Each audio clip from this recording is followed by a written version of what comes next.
Colonel Sofia Qureshi यांच्याविषयी वादग्रस्त वक्तव्य करणारे भाजपचे नेते आणि मध्य प्रदेशचे मंत्री विजय शहा यांना सर्वोच्च न्यायालयाने पुन्हा एकदा फटकारलंय। विजय शहा यांनी मागितलेली माफी म्हणजे मगरीचे अश्रू आहेत अशा शब्दामध्ये सर्वोच्च न्यायालयाने खडे बोल सुनावले। दरम्यान या प्रकरणाच्या चौकशीसाठी मध्य प्रदेशच्या बाहेरच्या 3 IPS अधिकाऱ्यांची SIT स्थापन करण्याचे निर्देशही सर्वोच्च न्यायालयाने दिलेले आहेत। तर सुप्रीम कोर्ट नेमकं काय म्हणाले सुनावणीच्या वेळेला आपण पाहूयात।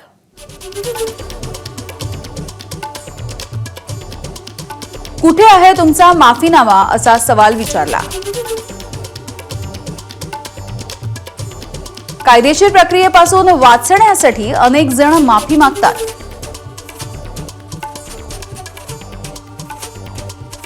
हे मगरीचे अश्रू आहेत, आम्हाला अशी माफी नकोय। तुम्हाला पदाचं अजिबात गांभीर्य नाही। आम्हाला भारतीय सैन्याचा खूप अभिमान आहे। निष्पक्षपणे कारवाई झाली पाहिजे। मध्य प्रदेश बाहेरच्या 3 IPS अधिकाऱ्यांची SIT स्थापन करण्यात यावी। मंगळवारी सकाळी 10 वाजेपर्यंत मध्य प्रदेशच्या पोलीस महासंचालकांनी SIT स्थापन करावी असे आदेशही सुप्रीम कोर्टाने दिले आहेत। SIT मध्ये एका महिला अधिकाऱ्याचा समावेश असावा।